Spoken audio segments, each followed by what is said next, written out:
My name is Rachel Wilson, and this is how I discovered my husband of 8 years had not only betrayed our marriage, but attempted to steal the life we'd built together right out from under me. The day I found them standing in my kitchen, using my favorite mug and acting like I was the intruder, something inside me changed forever. I wasn't just heartbroken, I was furious.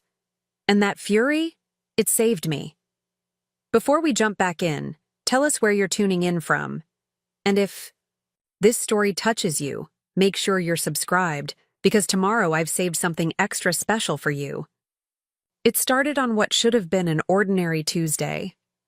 I had been away visiting my sister Olivia in Seattle for 4 days, the longest trip I'd taken without David since our honeymoon. The funny thing is, I almost canceled that trip. David had been distant lately, working late hours at his architectural firm, always on his phone texting with what he called difficult clients. Part of me wanted to stay home, to try and bridge whatever gap was growing between us. But Olivia had just had her second baby, and I hadn't seen her in months. "Go," David had insisted, kissing my forehead absently while scrolling through his phone. "I've got that Henderson project deadline anyway. I'll just be boring company." The morning I was due back, I called David from the road. No answer. I texted that I was stopping for coffee and would be home around noon. No response.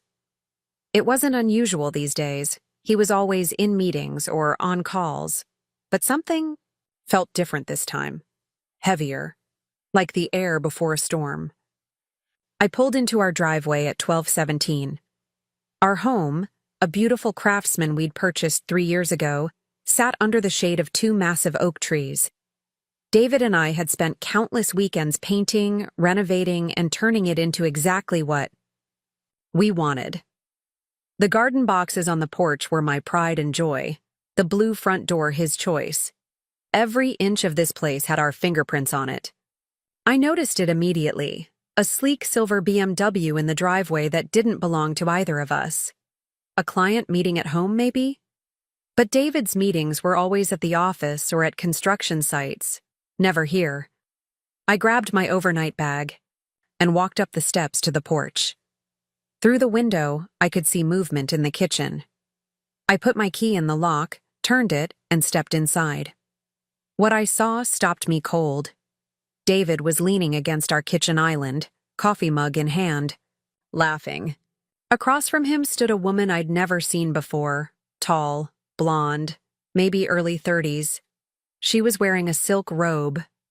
My silk robe. The one David had given me for our anniversary last year. They both turned when the door opened. The woman's smile faded slightly, but she didn't look embarrassed. David's face, though, I'll never forget it. Not shock, not guilt, but annoyance. Like I'd interrupted something important. "Rachel," he said flatly, "you're back early." I checked my watch, still frozen in the doorway. "It's 12:20. I told you I'd be home at noon."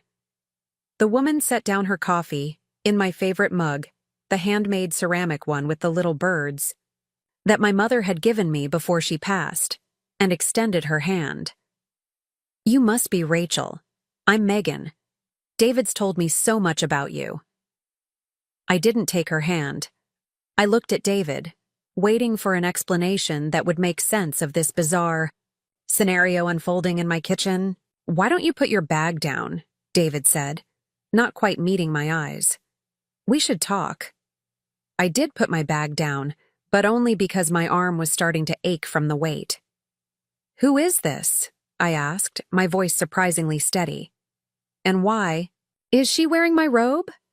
David cleared his throat. "Megan and I have been seeing each other for a while now. I was going to tell you when you got back." "Tell me what?" But I already knew. My stomach was in free fall. That we're together. That things between us, between you and me, haven't been working for a long time. I stood there trying to process what he was saying. 8 years of marriage, and he'd chosen to end it by moving another woman into our home while I was away for 4 days. "How long?" I managed to ask. "Does it matter?" David sighed, like my question was unreasonable. 7 months, Megan offered, as if she was being helpful. We met at the Henderson Project, actually. I'm the interior designer. 7 months. While I'd been working extra shifts at Hillside Coffee to help pay for our upcoming vacation to Portugal, a second honeymoon we'd been planning for over a year, he'd been building a relationship with someone else. You need to leave, I said, my voice cracking slightly. Both of you. Megan looked at David, then back at me. Actually, Rachel, David and I have discussed this, and we think it would be best if you stayed with a friend for a while, just until you find a new place. I laughed. I couldn't help it. The absurdity of what she was suggesting, that I should leave my own home so my husband and his girlfriend could live in it, was beyond comprehension. This is my house, I said. I'm not going anywhere. David finally set down his coffee and crossed his arms. The gesture was so familiar. It was what he did when he was preparing to be stubborn about something, like which restaurant to choose or what movie to watch. But this wasn't a minor disagreement about dinner plans. Rachel, be reasonable. The house is in my name. I make the mortgage payments. I've been the primary breadwinner since we bought it. We're married, David. Half of everything is mine. Actually, Megan interjected, Oregon isn't a community property state. Assets remain with the title holder unless otherwise specified. I stared at her. Are you a lawyer now? My ex-husband is, she said with a small, smug smile. I picked up a few things during the divorce. David took a step toward me, his voice softening in that patronizing way he used when he thought I was being irrational. Look, we've already moved some of your things to the guest room for now. Take some time to pack what you want to keep, and I'll help you find a new place. I'll be fair about this. I looked past him and noticed for the first time that the living room had changed. My books had been removed from the shelves. The throw pillows I'd picked out were gone, replaced by sleek, modern ones in colors I hated. My grandmother's quilt was nowhere to be seen. Where are my things? I asked, my voice rising. In storage, Megan answered. We needed to make room. Don't worry, it's all safe. You moved my belongings without my permission, while I was gone for 4 days? David had the decency to look slightly uncomfortable. We're trying to make this transition as smooth as possible, Rachel. Megan's lease is up, and it just makes sense for her to move in here. Makes sense? My voice was shaking now. It makes sense to move your girlfriend into our marital home before even telling me our marriage is over? I tried to tell you, David said, frustration creeping into his tone. But you never want to have difficult conversations. You always avoid anything unpleasant. This was gaslighting at its finest. I'd begged him to go to counseling 6 months ago when I sensed something was wrong. He'd refused, saying we were just going through a rough patch and would be fine.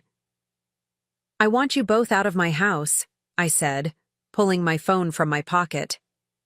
Now, or I'm calling the police. Megan laughed, actually laughed, and looked at David. She can't do that. Tell her. David ran a hand through his hair, another familiar gesture, one that used to make my heart flutter. Now it made me feel sick. Rachel, don't make this uglier than it needs to be. The deed is in my name. I've documented that I've paid 83% of the mortgage over the past 3 years. My salary is what qualified us for the loan in the first place. You have no legal right to force me out. We're taking over now, Megan added, with a note of finality. David and I are starting fresh, and you need to accept that. I looked around at the home I'd poured my heart into, the kitchen where I'd taught myself to bake bread during the pandemic, the living room where we'd hosted Christmas for both our families last year, the garden I'd planted and nurtured until it bloomed with color every spring. You planned this, I said, the realization dawning on me. You waited until I was gone to do this. It seemed kinder, David said, to have everything settled when you got back. Kinder, I repeated, the word tasting bitter in my mouth. I took a deep breath, feeling something shift inside me. The initial shock was fading, replaced by a cold, clear anger that sharpened my thoughts. "Fine," I said, watching, surprise flicker across both their faces. "I'll go pack a bag." I walked past them, up the stairs to our bedroom, a room that no longer felt like mine. The bed had new sheets. Megan's clothes hung in the closet next to David's. My side of the bathroom counter had been cleared of my things, replaced by expensive-looking skincare products I didn't recognize. I grabbed a suitcase from the hall closet and threw in whatever clothes of mine I could find. Most were gone. To storage, apparently. I found my jewelry box shoved in the back of a drawer and checked inside. At least my grandmother's pearls were still there, along with the sapphire earrings David had given me on our 5th anniversary. As I packed, my mind was racing. This couldn't be legal. Married couples didn't just get to decide unilaterally who kept the house, did they? But I didn't know for sure. My name wasn't on the deed. We'd used David's credit because mine had been damaged by student loans, and he'd qualified for a better interest rate on his own. I pulled out my phone and did something I should have done the moment I walked in. I called Jessica Martinez. Preparing and narrating this story took us a lot of time, so if you are enjoying it, subscribe to our channel. It means a lot to us. Now back to the story. Jessica wasn't just my best friend. She was also a paralegal at Ocean View Law Offices. If anyone would know what my rights were, it would be her. "Hey, Rach, how was Seattle?" she answered cheerfully. "Jess," I said, my voice breaking, "I need help." I briefly explained the situation, keeping my voice low so David and Megan wouldn't hear. "Don't leave," Jessica said immediately. "Do not leave that house, Rachel. If you walk out voluntarily, it could hurt your claim in the divorce." "But David says—" "I don't care what David says. Listen to me. Oregon might not be a community, property state, but it is an equitable distribution state. That means marital assets get divided fairly, not necessarily equally. The house is a marital asset, regardless of whose name is on the deed. And if he moved another woman in without your knowledge or consent, a judge is not going to look kindly on that." "What do I do?" I asked, feeling a flicker of hope for the first time since I'd walked through the door. "Stay put. Take pictures. Of everything. Her clothes in your closet, any changes they've made, everything. And don't sign anything. I'm calling Mark Thompson right now.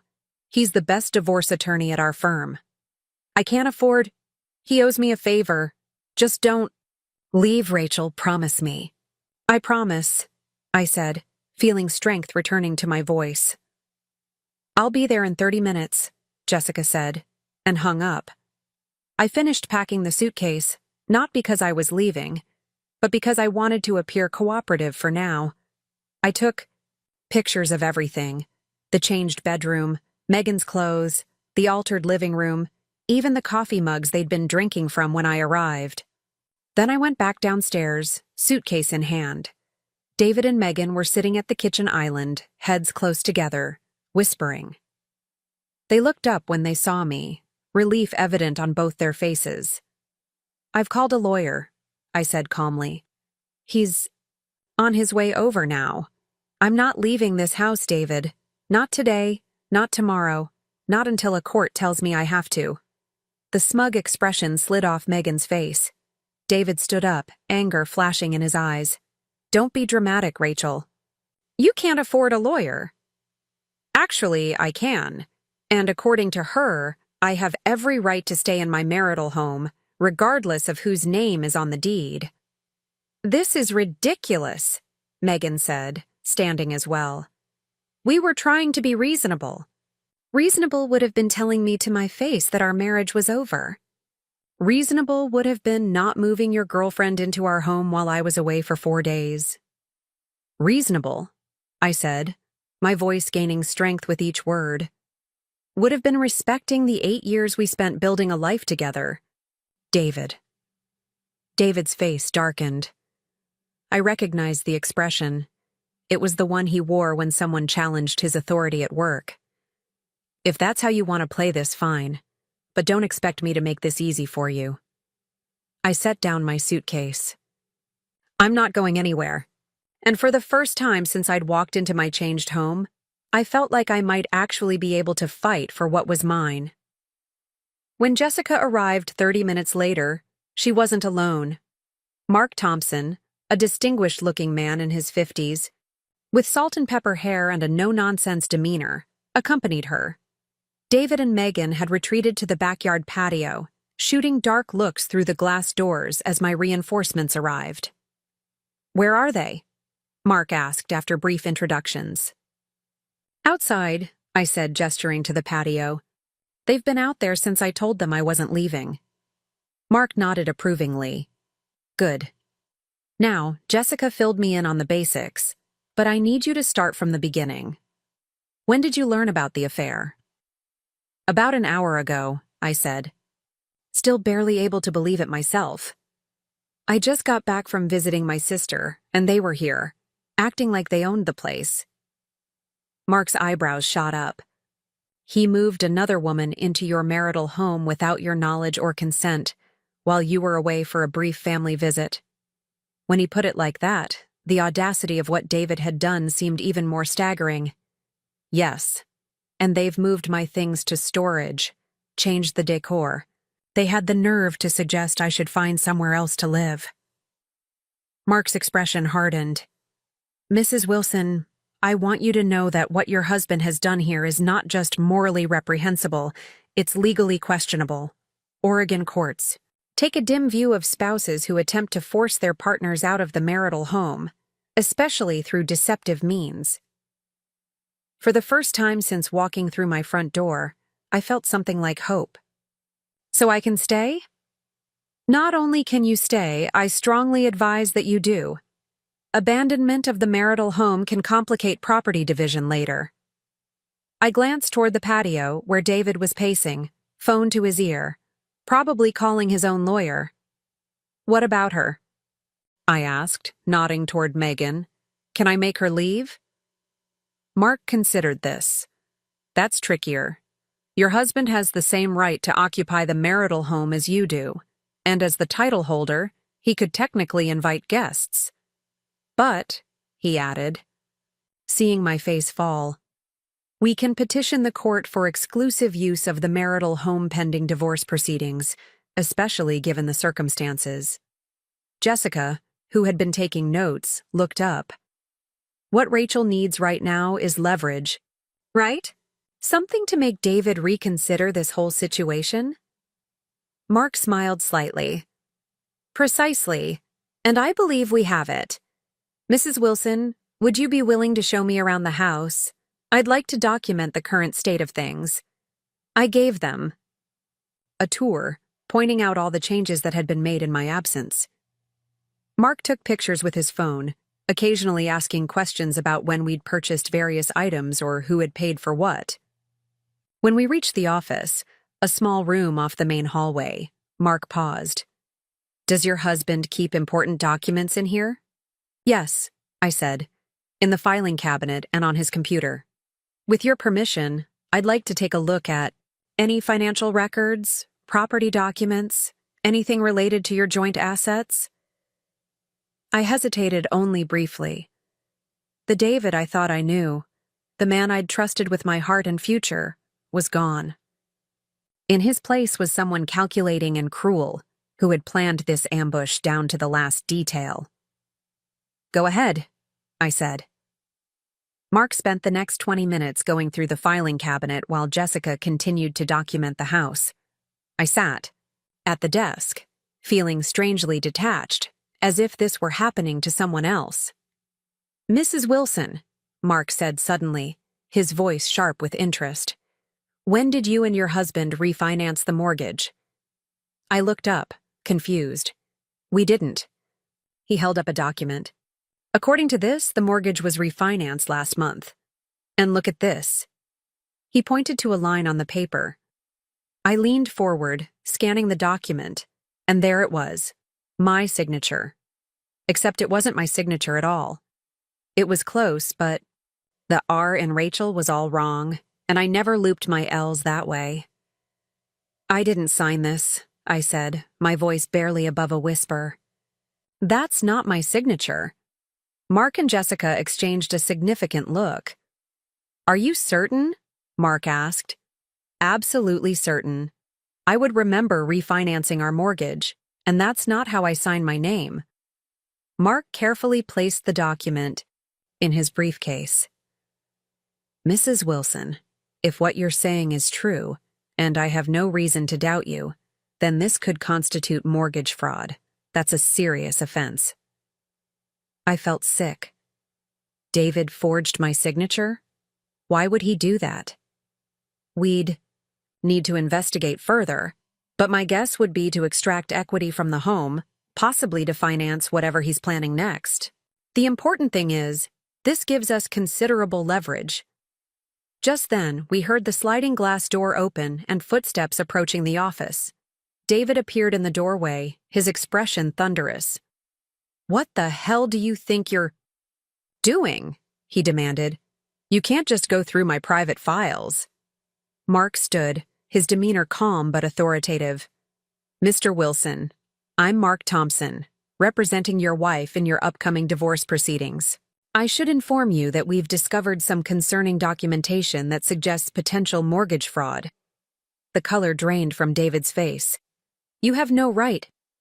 Actually, as your wife and co-owner of marital assets, Mrs. Wilson, has every right to access financial documents pertaining to those assets. Now, I suggest we all sit down and discuss how we're going to proceed. Unless, of course, you'd prefer to involve the authorities regarding the apparently forged refinancing documents? David's eyes darted to me, then back to Mark. For the first time since I'd known him, he seemed genuinely afraid. And in that moment, I knew I had made the right call. I spent that first night on the living room couch, refusing to leave despite David and Megan's obvious displeasure. They retreated to the master bedroom, my bedroom, whispering angrily behind closed doors. I barely slept, my mind racing between shock, grief, and moments of crystalline clarity. By morning, I had moved beyond the initial paralysis of betrayal and was ready to fight. The house was quiet when I woke up. A note on the kitchen counter informed me that David and Megan had gone to work. We should discuss arrangements when we get back, David had written, as if we were negotiating a minor schedule conflict rather than the implosion of our marriage and home. I called in sick to Hillside Coffee where I worked as the assistant manager. Nancy, my boss, didn't question it. She'd known me long enough to hear the strain in my voice. Take all the time you need, Rachel, she said. Your shifts are covered. With the house to myself, I began a methodical investigation. I needed to understand exactly what I was up against.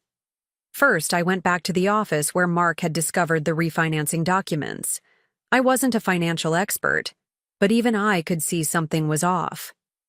According to the paperwork, David had pulled $175,000 in equity out of our home, money that was nowhere to be found in our joint accounts. I took photos of everything, sending them directly to Mark and Jessica. Next, I checked our joint checking account online. The balance was substantially lower than it should have been. Going through recent transactions, I discovered David had been systematically moving money to a separate account for months. Small amounts at first, then larger sums as recently as last week.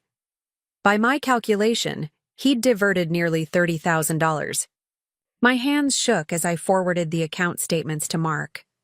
This wasn't just a man leaving his wife for another woman. This was calculated financial sabotage. I wandered through the house, really looking at what had changed. In the 4 days I'd been gone, Megan had made significant inroads into erasing me from my own home. My clothes had been consolidated to a fraction of the closet space. The refrigerator had been cleaned out of my almond milk and the special jam I ordered from a local farm. Even the photos had been curated. Any picture featuring just me was gone, and our wedding portrait had vanished from its place of honor in the hallway. In its place hung a modern abstract painting I'd never seen before. I lifted it carefully from the wall, curious if they'd actually thrown away our wedding photo. Behind the new art, I found a small rectangular depression in the wallpaper, the exact size of the missing frame. On a hunch, I headed to the attic. David rarely went up there because of his mild dust allergy. I climbed the pull-down ladder and switched on the single bare bulb that illuminated the space. There, stacked neatly in the corner, were boxes labeled Rachel. They had indeed packed away my life. My books, photos, even the quilt my grandmother had made me. But what caught my eye was something unexpected. A cardboard file box labeled House Documents, Original Copies. My heart raced as I pulled it toward me, sneezing in the dusty air. Inside were folders organized by year, each containing paperwork related to our home, purchase agreements, the original mortgage, insurance policies, renovation permits. And there, in the folder marked Purchase, was something that made me gasp. The original deed to our house, with both our names on it. I stared at the document, uncomprehending at first. David had insisted that the house was solely in his name, that his credit alone had secured the mortgage. But the paper in my trembling hands told a different story. We were joint tenants with rights of survivorship. The house was legally half mine. I snapped photos of the deed from multiple angles, making sure the date and both signatures were clearly visible. Then I texted Jessica. Found original deed in attic, both names on it. Call me ASAP. She responded immediately. Holy shit. This changes everything. Don't tell David you found it. Mark wants to meet. I carefully returned everything to its place, making sure the boxes looked undisturbed. As I climbed down from the attic, my phone rang. It was Chris Parker, David's friend from college. Rachel, he said, his voice unusually hesitant. I wasn't sure if I should call, but I can't stop thinking about what David's doing. It's not right. I sank onto the hallway bench, suddenly exhausted. You know about Megan? Everyone knows, he admitted. They've been together since that conference in Denver last fall. I told him he needed to come clean months ago, but he kept saying he was waiting for the right time. 7 months. While I'd been working overtime and planning our future, my husband had been creating an exit strategy. Why are you telling me this now, Chris? I asked, trying to keep the bitterness from my voice. Chris had been at our wedding. He'd given a toast about lifelong commitment. There was a long pause. Because of what he's planning to do with the house, he finally said. He told us, me and Mike, that he was going to renovate and flip it, that he'd found a way to get you to sign off on the refinancing without you understanding what it meant. He made it sound like a joke, like he was pulling one over on you. My free hand curled into a fist. And what did you say when he shared this hilarious plan? I told him it was wrong, Chris said quietly. That's when he stopped talking to me about it. Rachel, I'm sorry. I should have warned you sooner. I thought about all the paperwork I'd signed in recent months. David was always handling our finances, presenting me with forms that needed my signature for tax purposes or insurance updates. Had I unknowingly signed documents related to the refinancing? But then, why would he need to forge my signature on the final paperwork? The refinancing document has my signature on it, I said, but I never signed it. Chris was silent for a moment. That doesn't surprise me. Megan's friend Andrea works at the bank. She's a notary. The pieces clicked into place.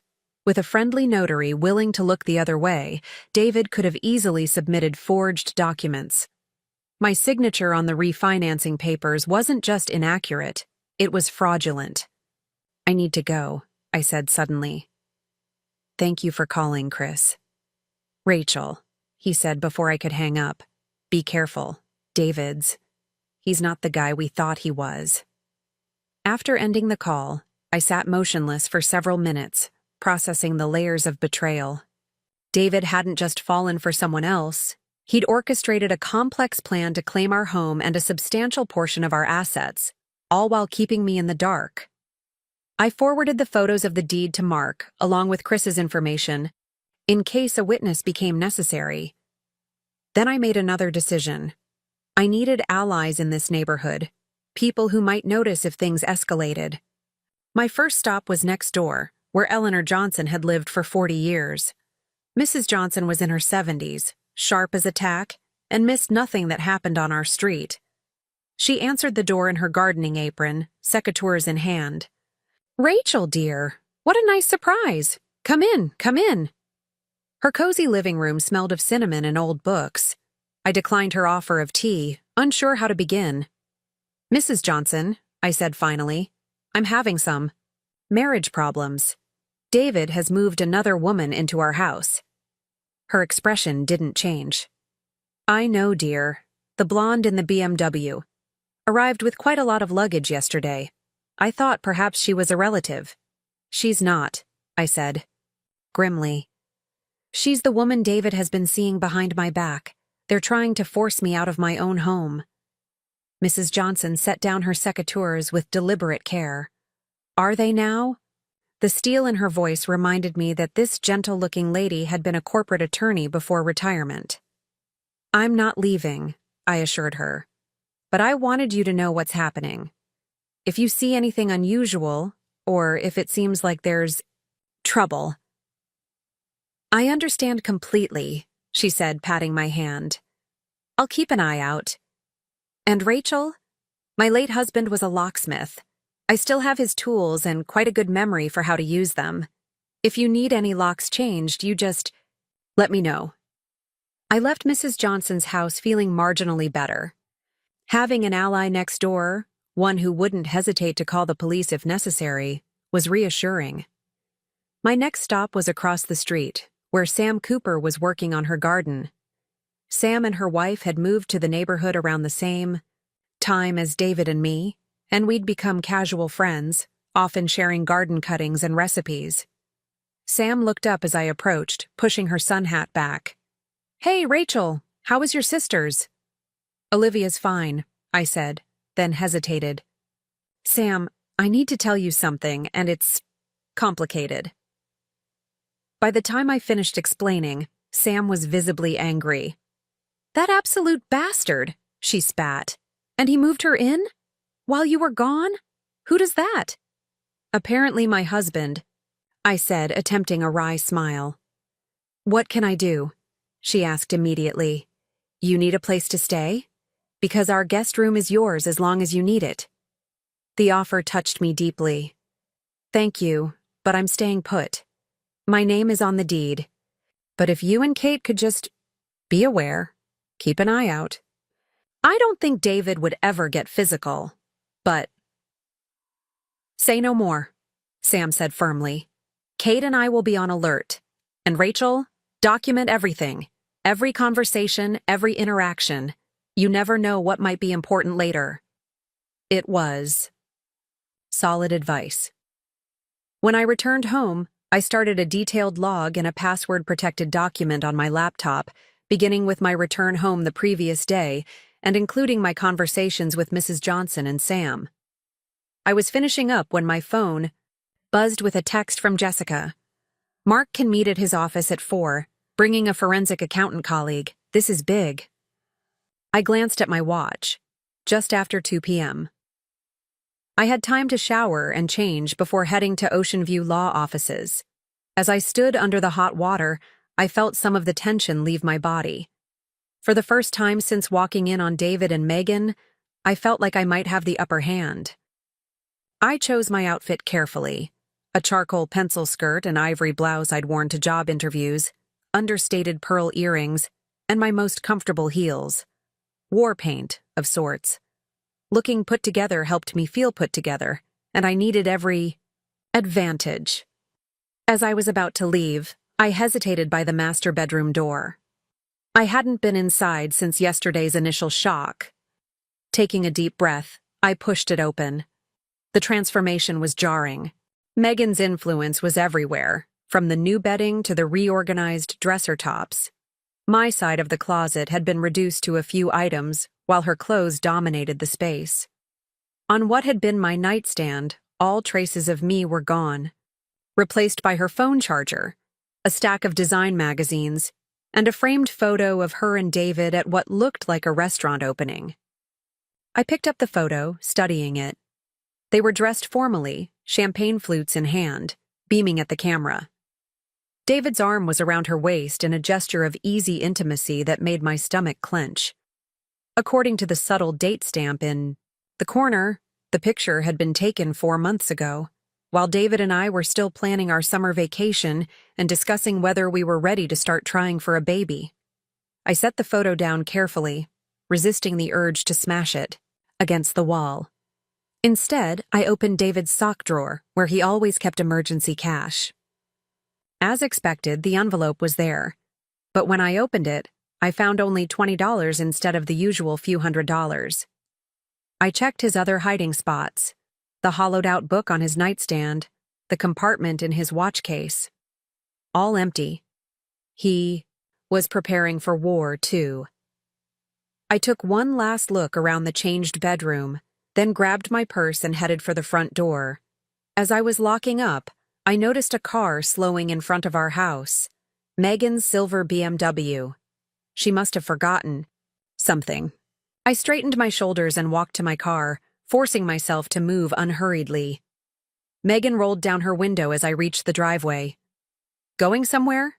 she asked, her tone falsely pleasant. "I have an appointment," I replied, equally pleasant. "Don't wait up." Her smile tightened. "David mentioned that you're being difficult about moving out. I hope you realize this is only making things harder for everyone." I tilted my head, considering her. This woman who had helped my husband plan the systematic dismantling of our marriage while smiling to my face at his office parties and project openings. Who had moved into my home while I was away, touching my things, sleeping in my bed.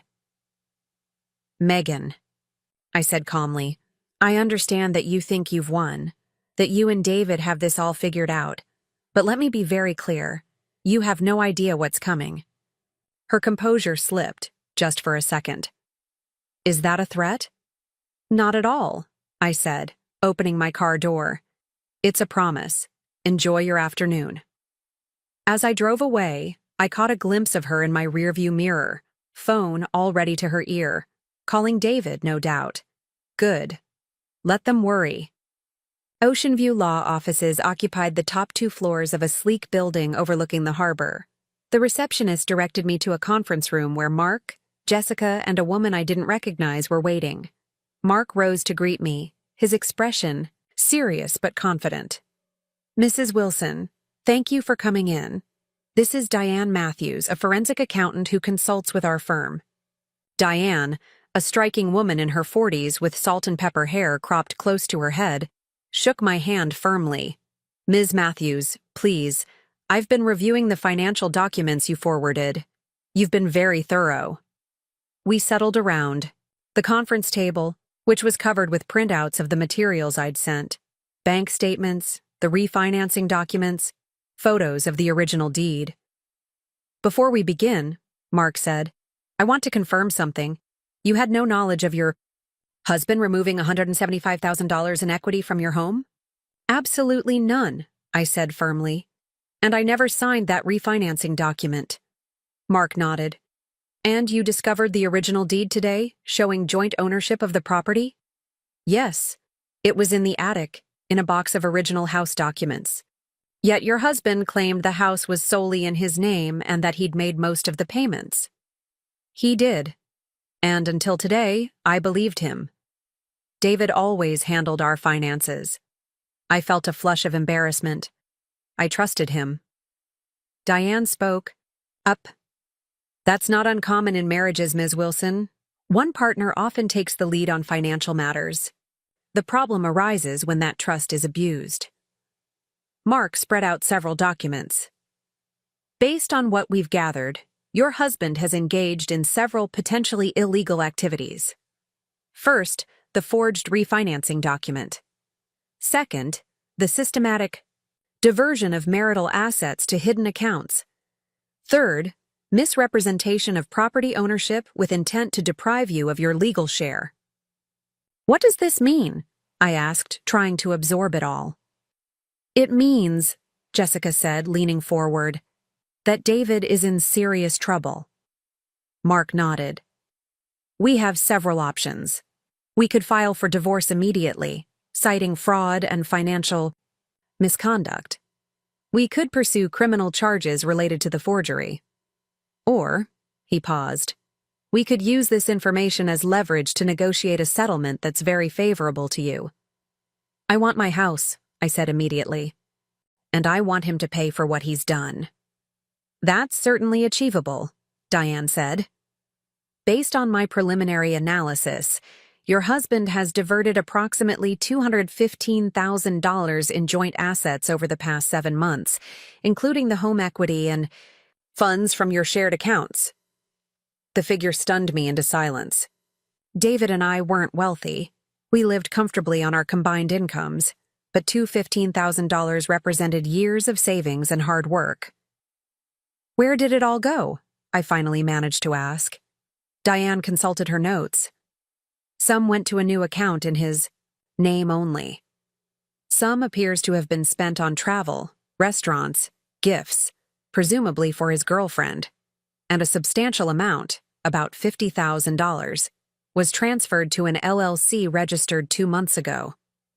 Horizon Projects, LLC. I've never heard of it, I said. It was registered by David Wilson and Megan Taylor as equal partners, Diane explained. According to their business filing, they plan to acquire, renovate, and resell residential properties. The pieces clicked into horrible place. They were going to flip our house, I said numbly. Use our home as their first project. Jessica reached over and squeezed my hand. The good news is we caught this before they could do real damage. The refinancing can potentially be contested due to the forged signature. The diverted funds can be traced and recovered in the divorce settlement. Mark cleared his throat. Mrs. Wilson, I'd like to suggest a strategy. Rather than immediately filing for divorce, we prepare all the necessary documentation, but hold off on submitting it. Instead, we request a meeting with your husband and his attorney, assuming he's obtained one, to discuss an amicable resolution. What's amicable about any of this? I asked, unable to keep the bitterness from my voice. Nothing, Mark acknowledged. But the meeting gives us an opportunity to present our evidence and make it clear that pursuing this in court will not end well for him. It gives him a chance to settle privately without risking criminal charges or public embarrassment. And if he refuses, then we file everything. The divorce petition, a request for a forensic audit of all accounts, and a police report regarding the forged documents. We go nuclear. I considered this. Part of me wanted to go nuclear immediately, to watch David face the consequences of his actions in the most public, damaging way possible. But another part, the practical part, recognized that a negotiated settlement might be faster and less emotionally draining. How soon can we have this meeting? I asked. I can have my assistant reach out tomorrow, Mark said. Aim for the day after. In the meantime, I recommend you continue documenting everything and avoid confrontations with either your husband or Ms. Taylor. What about tonight? I asked. They're expecting me to move out. Mark's expression hardened. Under no circumstances should you leave that house. If they press the issue, remind them that you're a legal owner of the property and have every right to remain. If the situation becomes uncomfortable, you can retreat to a specific room, but do not leave the premises. Jessica added, and if things get heated, call me. I'll come over and play buffer. The meeting concluded with a review of next steps. I would gather any additional financial documents I could access. Mark would prepare for the settlement meeting. Diane would continue tracing the diverted funds. And I would return home to what promised to be an uncomfortable evening. As I drove back to the house, I felt a complex mix of emotions. Vindication at discovering David's deception, anticipation of the confrontation to come, and a deep, aching sadness for what had been lost. Not just my marriage, but my belief in the man I had loved for 8 years. The sun was setting as I pulled into our driveway, casting long shadows across the front yard. David's car was there, parked beside Megan's BMW. They were home, waiting for me to return with my tail between my legs, ready to accept defeat and walk away from everything we'd built together. They had no idea what was coming. I squared my shoulders, took a deep breath, and walked up the path to my front door, key in hand. Whatever happened inside, I knew one thing for certain. I wasn't going anywhere. I put my key in the lock, turned it, and stepped into what felt like hostile territory. The living room lights were on, and I could hear voices from the kitchen, David and Megan, discussing dinner plans as if this were their home and had been for years. As if I were the intruder.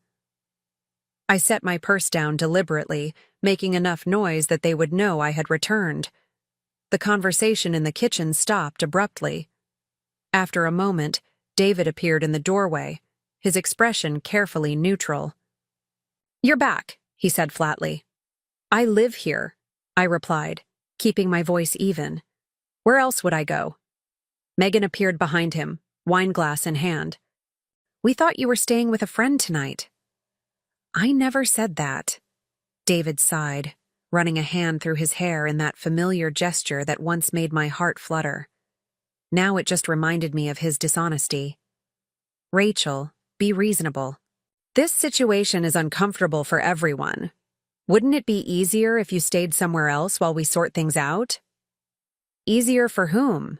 I asked, moving past them into the kitchen. I opened the refrigerator, surveying its changed contents, unfamiliar brands, foods I never bought. I selected a bottle of water and turned to face them. "This is my home. I'm not leaving." David's carefully maintained composure slipped. "For God's sake, Rachel, what's the point of making this difficult? It's over between us. I've moved on. The mature thing would be to accept that and make a clean break." I took a slow sip of water, letting his words hang in the air. "I had an interesting meeting with my lawyer today. A flicker of something, uncertainty. Concern?" crossed David's face.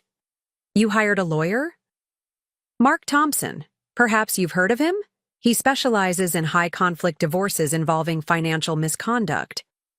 David paled slightly. Megan looked between us, her brow furrowed. "What are you implying?" David asked, his voice stiff. "I'm not implying anything. I'm stating facts. Mark is very interested in the refinancing documents you submitted last month, particularly my signature on them." I paused, watching his reaction carefully. "The forged signature." David's jaw tightened. "I don't know what you're talking about." "No? Then perhaps you can explain why $175,000 in equity was pulled from our home without my knowledge, or where the money went, or why you've been systematically moving funds to an account I don't have access to." I set my water bottle down with deliberate calm. "Or maybe you'd like to explain Horizon Projects, LLC." The mention of the LLC visibly startled both of them. Megan set her wineglass down so hard that red liquid sloshed over the rim, staining the white countertop. "You've been spying on us," she accused. "No, Megan. I've been investigating financial fraud committed against me by my husband. There's a difference." I turned back to David. "The meeting with your attorney is scheduled for the day after tomorrow, 2:00 at Ocean View Law Offices." "I don't have an attorney," David said, a note of panic creeping into his voice. "Then I suggest you get one. Quickly." I picked up my water and moved toward the stairs. "I'll be using the guest room tonight." "Rachel, wait," David called, following me. "Let's talk about this." I paused, hand on the banister. "We're past talking, David. Way past. You've spent 7 months lying to my face, stealing our joint assets, and planning to take our home. Now you're facing the consequences." You're blowing this out of proportion, he insisted, lowering his voice so Megan wouldn't hear. Yes. I should have told you about Megan sooner. And yes, I've been setting aside some money for our separation. But that's normal in a divorce. Normal? I laughed incredulously. You forged my signature to refinance our home. You and your girlfriend created an LLC with the apparent intention of flipping the house out from under me. You moved her in while I was visiting my sister. None of that is normal, David. It's calculating and cruel. His expression hardened. And now you're threatening me with lawyers. Classy. No, I'm protecting myself, I corrected him. Something I should have done sooner, apparently. As I continued up the stairs, David called after me. You know this will get ugly if you push it. I have resources you don't. I turned, looking down at him from the landing. You mean the money you stole from our joint accounts? The equity? You illegally extracted from our home?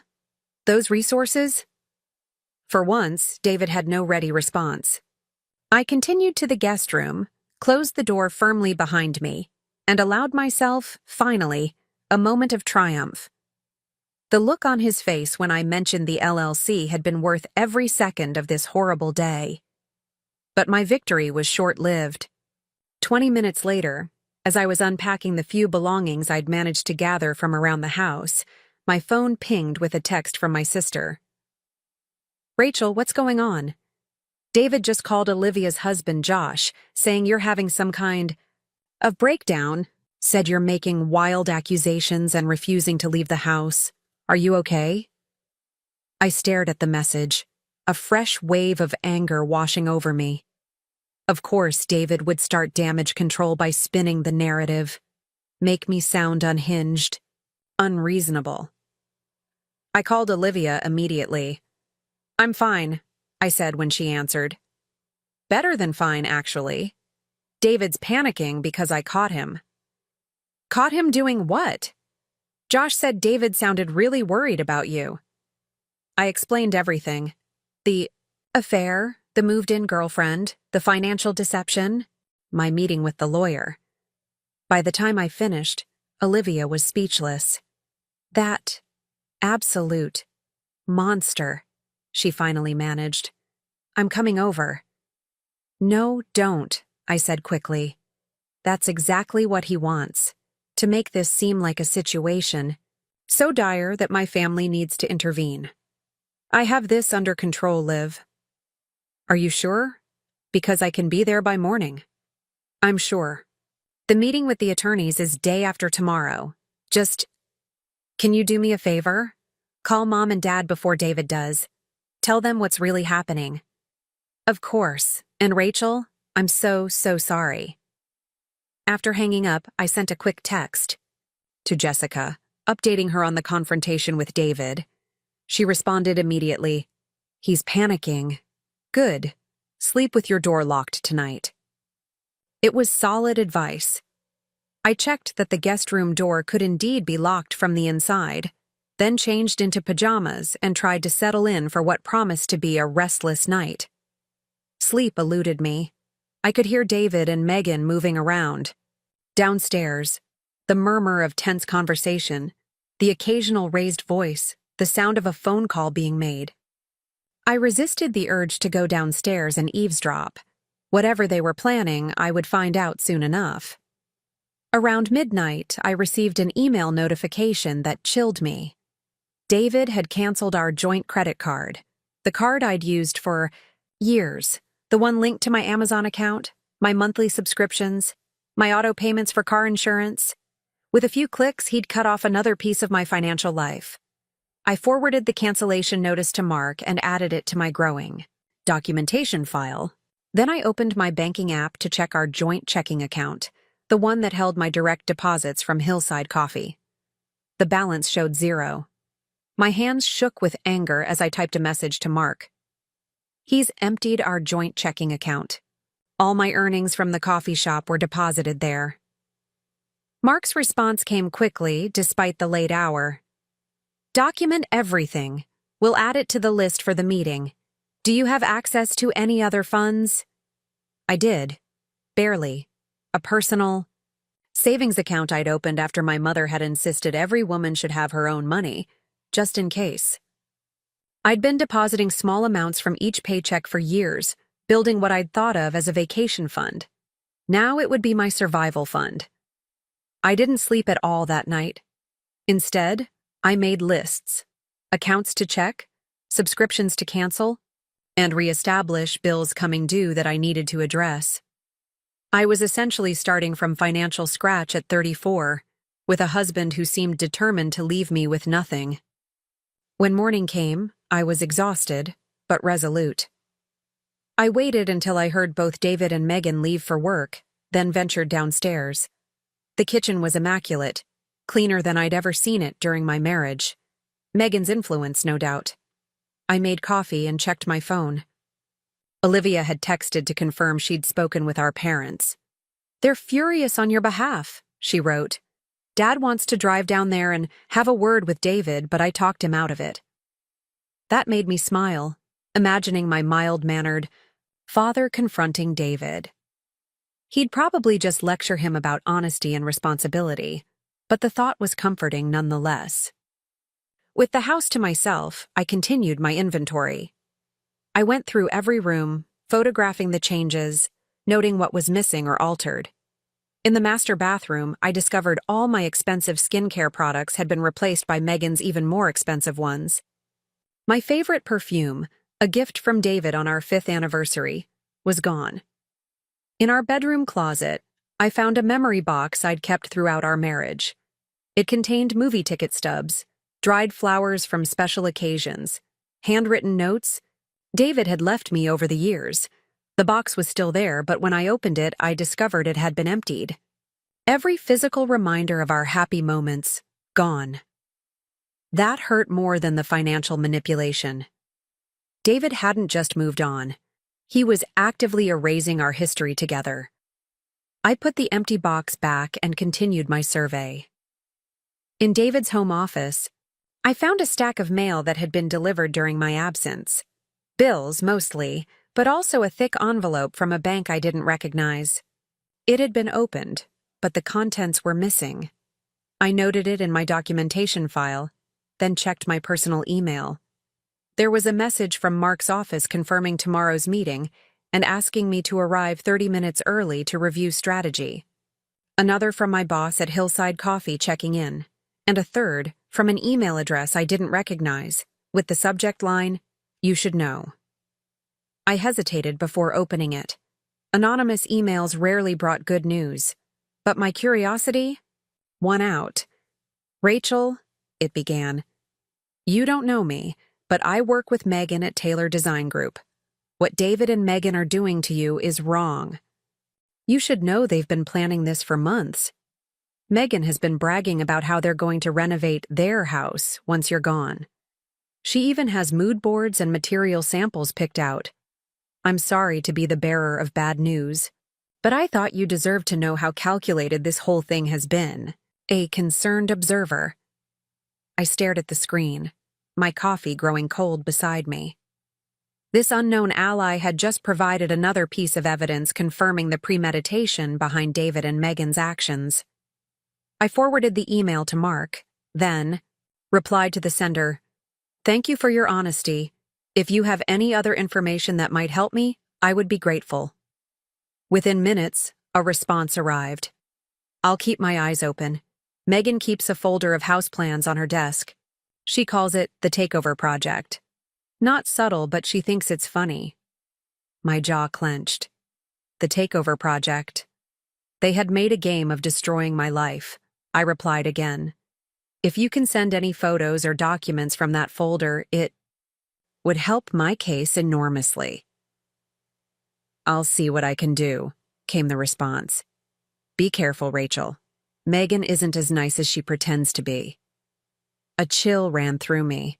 I had been focusing so much on David's betrayal that I hadn't fully considered Megan's role in all of this. She wasn't just the other woman.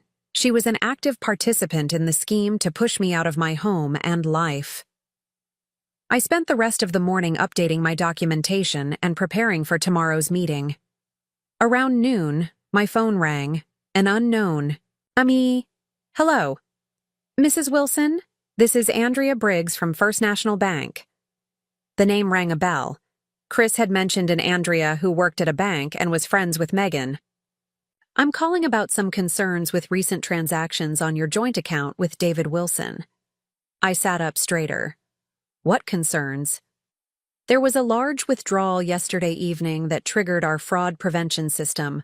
$4,500, essentially, emptying the account.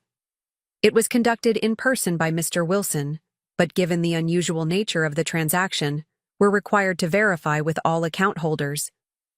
The amount stunned me. That was far more than should have been in our joint checking account. When did this money enter the account? There was a deposit of $40,000 2 days ago, transferred from an equity line of credit. More of the refinancing money, I realized. David was moving it around, trying to secure it before I could track it down. Mrs. Wilson, can you confirm whether this withdrawal was authorized by you? It absolutely was not, I said firmly. In fact, I'd like to report it as a disputed transaction. My husband and I are in the process of separating, and he did not have my permission to empty our joint account. There was a pause. I see. In that case, I'll need to file a report. This may lead to a temporary freeze on the account while we investigate. That's fine, I said, thinking quickly. And Ms. Briggs, I believe you're friends with Megan Taylor. Is that correct? Another pause, longer this time. I know Ms. Taylor professionally, yes. Then you should be aware that my attorney is investigating potential bank fraud related to a recent refinancing of my home. A refinancing that appears to have involved a forged signature and a notary who may have facilitated it. I kept my voice pleasant but firm. Just something to keep in mind. Mrs. Wilson, I assure you, I take my professional responsibilities very seriously. I'm sure you do, which is why I wanted to make sure you understood the full context of the situation. My lawyer will be contacting your bank formally tomorrow. After ending the call, I felt a surge of adrenaline. I had no idea if Andrea had been involved in the forged documents, but her reaction, defensive, nervous, suggested she knew more than she was letting on. I forwarded Mark the details of the call and the additional withdrawal.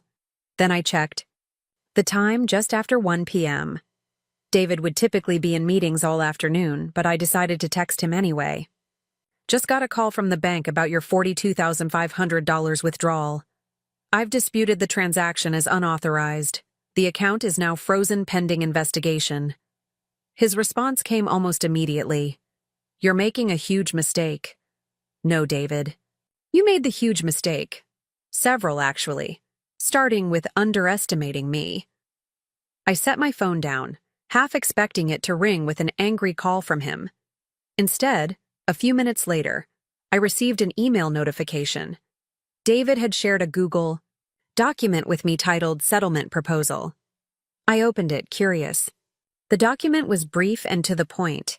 If I agreed to move out of the house within 48 hours and sign over my interest in the property, David would provide a one-time payment of $50,000 and allow me to keep my car, which was fully paid off and already in my name.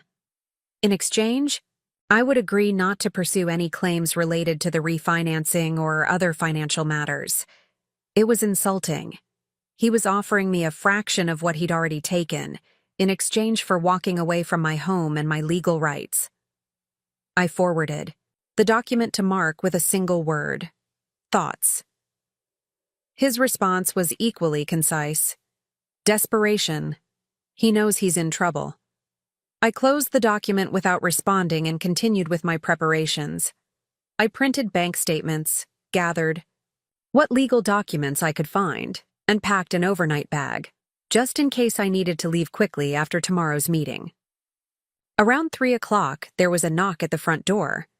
When I answered, I found a delivery person holding an elaborate flower arrangement. Rachel Wilson? Yes, I said, confused. These are for you. He handed me the flowers and a small envelope before heading back to his van. The arrangement was stunning. Orchids, roses, and lilies in a crystal vase that must have cost a small fortune. I opened the envelope, expecting a note from David, perhaps an attempt at reconciliation. Instead, I found a typed message. Enjoy. Them while you can.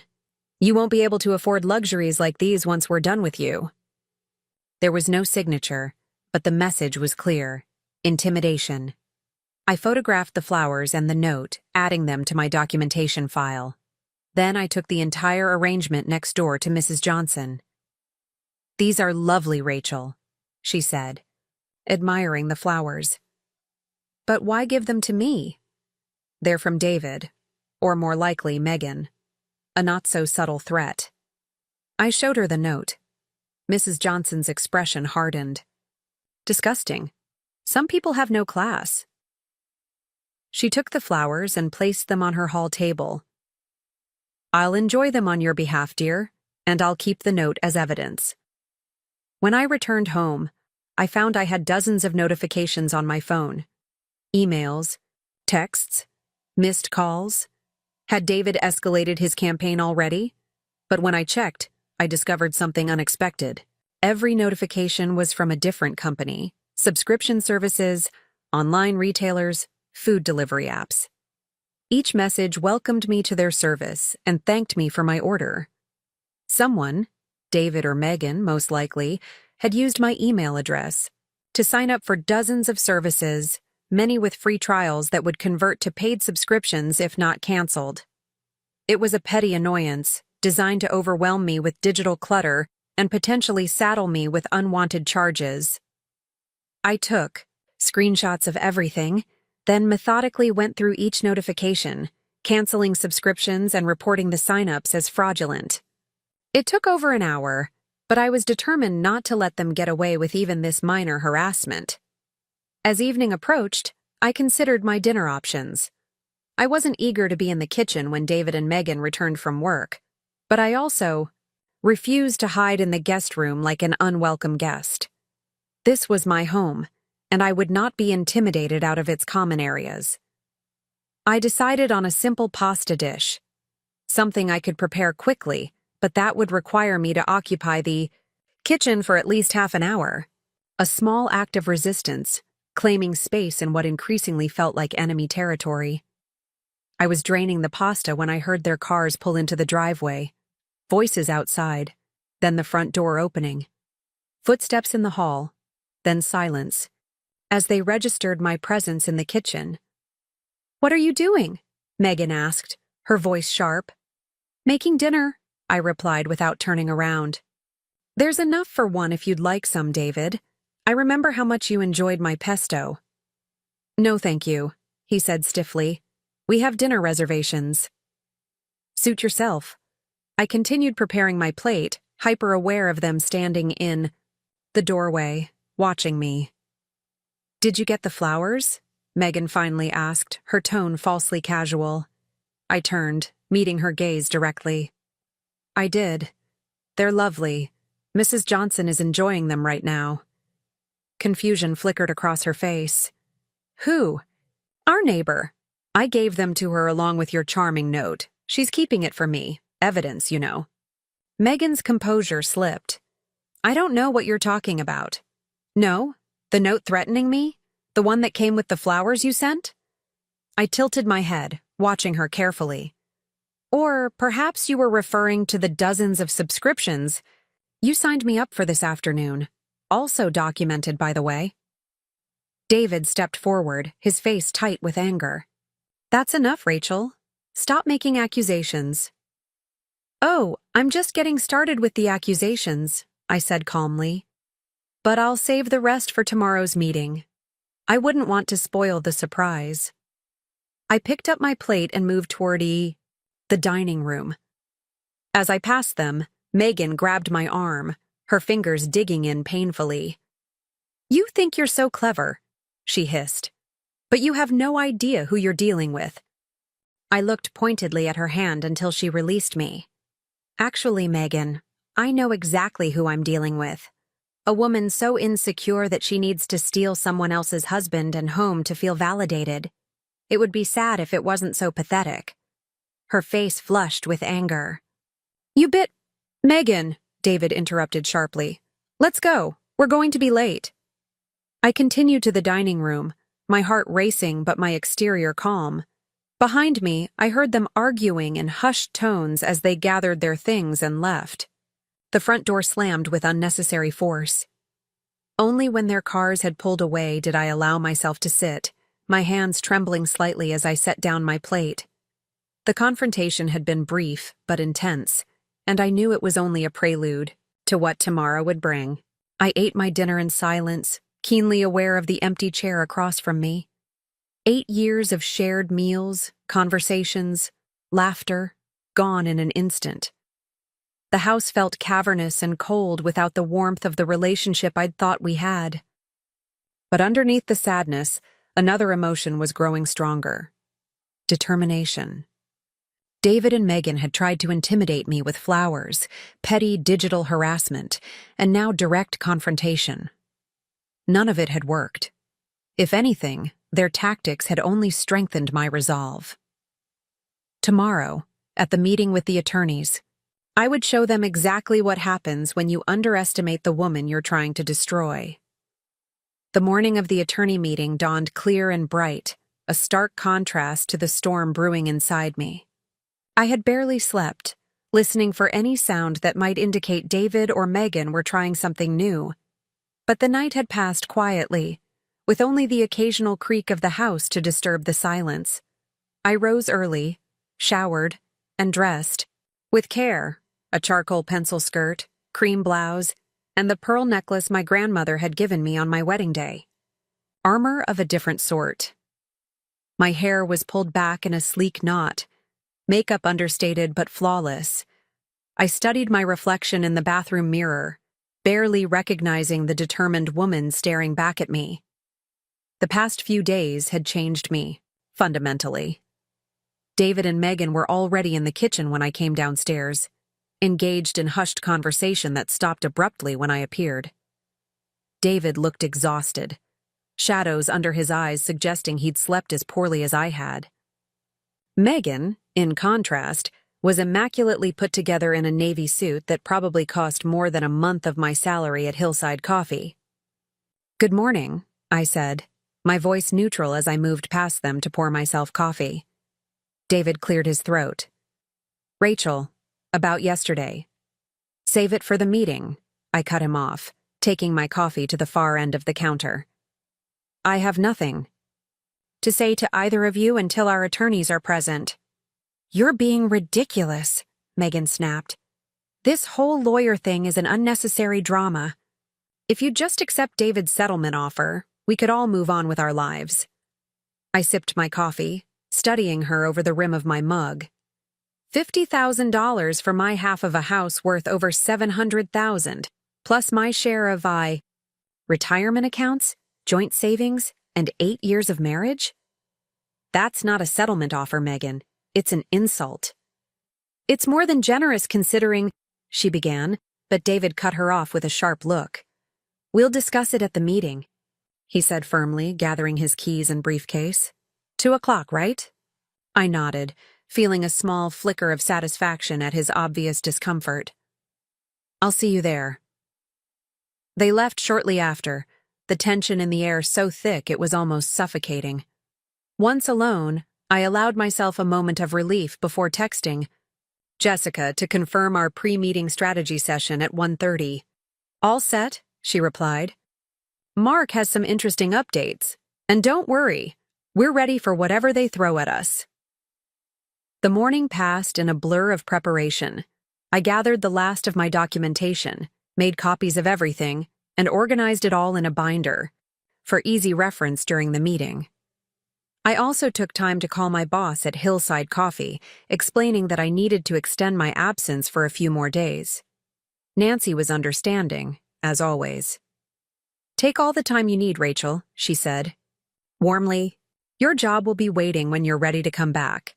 And if you need any help with, well, anything, just ask. The whole team is here for you. Her kindness nearly brought me to tears. In the midst of David's betrayal, it was comforting to be reminded that not everyone in my life was out to hurt me. At noon, I packed my binder and a change of clothes into my car. Regardless of how the meeting went, I wasn't sure I wanted to return to the house immediately afterward. Jessica had offered her guest room if I needed a break from the emotional battlefield my home had become. Before leaving, I walked through each room slowly, taking everything in. The living room where David and I had spent countless evenings watching movies. The kitchen where we'd cooked special meals for birthdays and anniversaries. The backyard patio where we'd hosted summer barbecues with friends. So many memories, now tainted by his duplicity. As I reached the front door, my phone pinged with an email notification. The sender was unfamiliar. Andrea, Briggs of First National Bank, com. Mrs. Wilson, it read. After our conversation yesterday, I reviewed the documentation for your home refinancing. I feel obligated to inform you that while I did notarize the document, I did not personally witness your signature. Ms. Taylor assured me you had signed it earlier, but were unable to come to the bank in person due to work commitments. I now realize this was inappropriate. I have already spoken with my supervisor about the situation and will be making a formal statement. I apologize for my role in this matter. I stared at the screen, heart racing. Andrea had just handed us the smoking gun, written admission of notary fraud in the refinancing. I forwarded the email to Mark immediately, adding, "Just received this. Game changer?" His response came within minutes. "Absolute game changer. See you at 1:30. With me. Renewed confidence, I drove to Ocean View Law offices, arriving 15 minutes early for our strategy session. The receptionist directed me to the same conference room as before, where Mark and Jessica were already waiting, heads bent over documents spread across the table. "Rachel," Mark said, rising to greet me. "Perfect timing. We just received confirmation from the forensic accountant. She's traced most of the missing funds. David has been less than clever about hiding his financial maneuvers." Jessica pulled out a chair for me. "And that email from Andrea Briggs? It's exactly what we needed. She's basically admitted to falsifying a notarization, which automatically invalidates the refinancing document. What does that mean for us?" I asked, setting my binder on the table. "It means," Mark said with a satisfied smile, "that we now have incontrovertible evidence of fraud. The refinancing can be contested and likely reversed, especially with Ms. Briggs's testimony. The equity he extracted? He'll have to account for every penny." The next 45 minutes were spent reviewing our strategy. Mark had prepared a comprehensive presentation of the evidence, starting with the forged refinancing documents and proceeding through the systematically diverted funds, the Horizon Projects LLC, and the attempted intimidation tactics. "Our primary goal," he explained, "is to secure a favorable settlement without going to court. The leverage we have is significant. Evidence of forgery, financial misconduct, and an email from a bank employee admitting to improper notarization. David is facing not just an expensive divorce, but potential criminal charges." "And if he doesn't agree to settle?" I asked. "Then we proceed with both divorce filings and criminal complaints," Mark said firmly. "But based on what we know of his character and actions so far, I believe he'll choose self-preservation." Just before 2 o'clock, the receptionist appeared to inform us that David had arrived with his attorney. "They're in conference room B. Would you like me to show them in here?" Mark shook his head. "No, we'll join them there. It's always advantageous to enter on your own terms, rather than wait for the opposition to come to you." With that bit of strategic wisdom, we gathered our materials and followed the receptionist to conference room B. David was seated at the far end of the table, speaking quietly with a thin, sharp-featured man in an expensive suit. Megan sat beside David, looking less confident than she had that morning. All three looked up as we entered. David's expression was guarded, but I noticed a flicker of surprise when he saw Mark. Perhaps he hadn't expected me to secure such high-caliber representation. "Mr. Wilson," Mark said cordially, extending his hand to David's attorney. "And you must be Mr. Lawrence Phelps," the man replied, shaking Mark's hand briefly, "representing Mr. Wilson in this matter." We took our seats opposite them, the polished conference table like a battlefield between us. Mark arranged his documents methodically, taking his time. I recognized the tactic, establishing dominance through deliberate calm. "Before we begin," Phelps said, "I'd like to state that my client is interested in an amicable resolution to this unfortunate situation. He has prepared a revised settlement offer that we believe is both fair and generous." He slid a document across the table. Mark picked it up, scanned it briefly, then passed it to me without comment. The new offer was slightly better than the previous one, $75,000 instead of $50,000, plus my car and personal belongings. Still a fraction of what I was entitled to, still requiring me to vacate the house immediately. I placed the document face down on the table and looked directly at David. "No." Phelps raised an eyebrow. "Mrs. Wilson, I encourage you to consider this offer carefully. Divorces can be lengthy, expensive proceedings, and there's no guarantee—" "Mr. Phelps," Mark interrupted smoothly, "while we appreciate the offer, it fails to address several significant issues. Most notably, the fraudulent refinancing of the Wilson residence and the subsequent diversion of equity funds." Phelps frowned. "I'm not sure what you're referring to." "Then allow me to illuminate the situation." Mark opened a folder and extracted a copy of the refinancing document. "This paperwork, submitted to First National Bank last month, bears what purports to be Rachel Wilson's signature. Mrs. Wilson never signed this document, never authorized the refinancing, and was entirely unaware of it until 3 days ago." "That's a serious allegation," Phelps said cautiously. "It is, and one we can prove." Mark slid Andrea Briggs's email across the table. "The notary who verified this supposed signature has already admitted she did not witness Mrs. Wilson sign the document. In fact, she has stated that Ms. Taylor—" He nodded toward Megan, who paled visibly, assured her that Mrs. Wilson had already signed it but couldn't come to the bank in person. David shot a sharp look at Megan, who stared resolutely at the table. "Furthermore," Mark continued, extracting more documents from his folder, "we have evidence that the $175,000 extracted from the home equity was transferred to accounts accessible only to Mr. Wilson, then partially redistributed to Horizon Projects LLC, a company jointly owned by Mr. Wilson and Ms. Taylor." Phelps looked increasingly uncomfortable. "Mr. Thompson, these are complex financial matters that would require thorough—" "They're not complex at all, Mr. Phelps. They're quite straightforward." Mark laid out bank statements, transfer records, and the LLC registration documents. "Your client systematically diverted marital assets with the apparent intention of depriving Mrs. Wilson of her legal share. He forged her signature on refinancing documents, or allowed it to be forged on his behalf. And he did all this while engaging in an extramarital affair with his business partner, whom he then moved into the marital home while his wife was away, on a brief family visit." The conference room fell silent. David was staring at the table, jaw clenched. Megan looked like she might be ill. Phelps was rapidly scanning the documents Mark had provided, his expression growing more grave with each page. "In addition," Mark said, his voice deceptively casual, "we have documentation of Mr. Wilson and Ms. Taylor's attempts to intimidate Mrs. Wilson. Anonymous threatening notes, financial harassment, verbal confrontations, all carefully recorded and dated." Phelps cleared his throat, clearly buying time. "These are serious allegations, Mr. Thompson, but allegations require proof, and—" "We have the proof," I interjected, unable to remain silent any longer.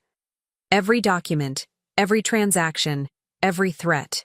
And we have Andrea Briggs, who's already made a statement to her supervisor about the notary fraud." David finally looked up, meeting my eyes for the first time since the meeting began. "Rachel, this is unnecessary," We can work this out between us, without all this legal maneuvering. We're well past that, David, I said quietly. You gave up the right to a friendly negotiation when you moved your girlfriend into our home and tried to steal everything we built together. Phelps leaned over to whisper something to David, who shook his head stubbornly. After a brief, tense exchange, Phelps straightened up. My client maintains that while some of his actions may have been imprudent, there was no malicious intent. The refinancing was intended to fund renovations that would increase the property value, benefiting both parties. The transferred funds were being held in anticipation of divorce proceedings, not hidden permanently. Mark's smile was cold. Mr. Phelps, with all due respect, that explanation doesn't account for the forged signature, the fraudulent notarization, or the fact that Mrs. Wilson was kept entirely in the dark about all of it. Nor does it explain the creation of Horizon Projects LLC, or the fact that your client and Ms. Taylor were actively planning to flip the property once Mrs. Wilson had been removed from the picture. You can't prove that, Megan said suddenly, speaking for the first time since we'd entered the room. Jessica slid another document across the table, an email printout with Megan's name in the sender field. Actually, we can. This email from you to David, dated 3 months ago, specifically discusses your plans to renovate and flip the house once Rachel's out of the way. Your words, Ms. Taylor, not ours. Megan's face went from pale to crimson. Where did you get that? You hacked my email. It was provided to us by a concerned colleague of yours, Jessica said smoothly. Someone who felt your actions were ethically questionable. I thought of the anonymous email I'd received, the concerned observer from Megan's design firm. They had come through after all. Phelps requested a brief recess to confer with his client. As they left the room, Mark turned to me with a satisfied nod. They're rattled. That's exactly where we want them. Jessica squeezed my hand. You're doing great. Just stay calm and let Mark handle the negotiation. When David and his attorney returned 20 minutes later, Megan was notably absent. David looked defeated, the confident architect replaced by a man who'd just realized how thoroughly he'd miscalculated. We're prepared to discuss a more equitable settlement, Phelps began, his tone considerably more conciliatory. Given the circumstances, my client is willing to transfer full ownership of the marital home to Mrs. Wilson, along with restoration of all diverted funds and a fair division of remaining assets. Mark raised an eyebrow. And the Horizon Projects LLC? It will be dissolved, with all assets returned to the marital estate for division. And Ms. Taylor's involvement? Phelps cleared his throat. Ms. Taylor has left the building. Her participation in this matter is concluded. I felt a surge of triumph at that. Megan had abandoned ship at the first sign of real trouble. So, much for their grand partnership.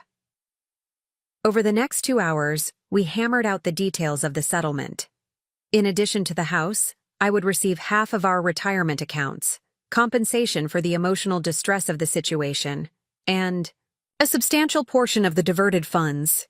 David would be responsible for all legal fees and any penalties associated with the fraudulent refinancing.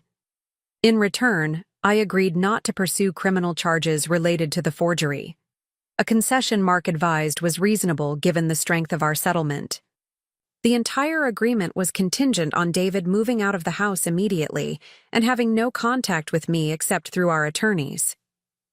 As Phelps reviewed the final points with David, I sat back in my chair, emotionally drained but victorious.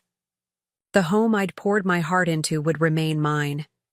The financial security David had tried to strip away would be restored. And most importantly, I had stood my ground against his betrayal and manipulation. When all parties had signed the preliminary agreement, a formal document would follow once the details were finalized. Phelps and David prepared to leave. David paused at the door, turning back to look at me one last time. I never meant for it to go this far, he said quietly. Things just spiraled. I met his gaze steadily. You made choices, David. Every step of the way. And now you're facing the consequences of those choices. He nodded slightly, as if acknowledging the truth of my words, then followed his attorney out of the conference room. As the door closed behind them, I let out a long, shaky breath. It was over.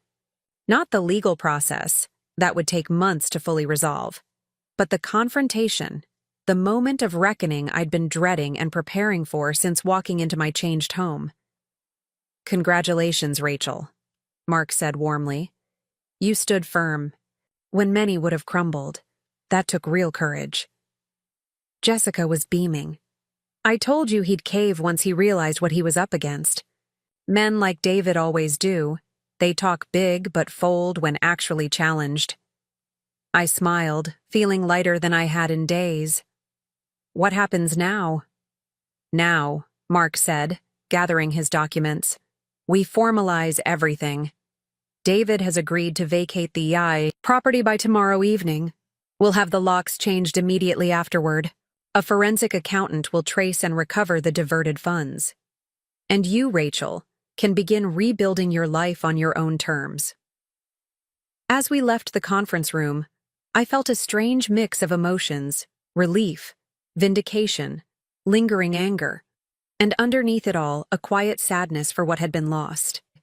Not just my marriage, but my trust in the man I had loved for 8 years. "Are you all right?" Jessica asked as we walked to the elevator. "You look a million miles away." "I'm processing," I admitted. "It's a lot to take in." "That's understandable. Would you like to stay with me tonight, or are you ready to go back to the house?" I considered the question carefully.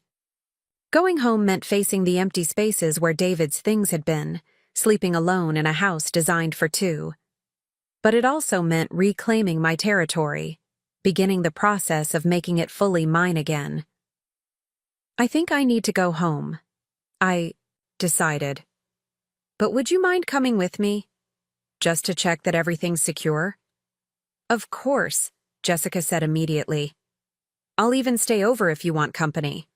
Girls' night in with terrible movies and excellent wine." The offer was tempting, but I shook my head.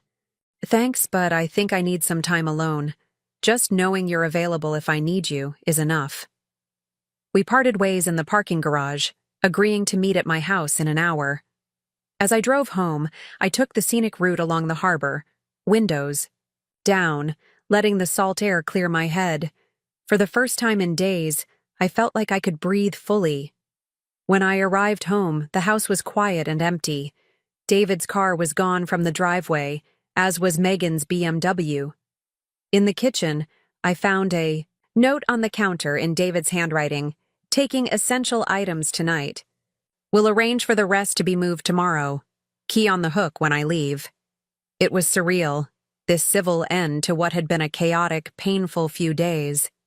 No dramatic showdown, no final confrontation, just a note and a promise to be gone by tomorrow. I wandered through the house, noting what was already missing.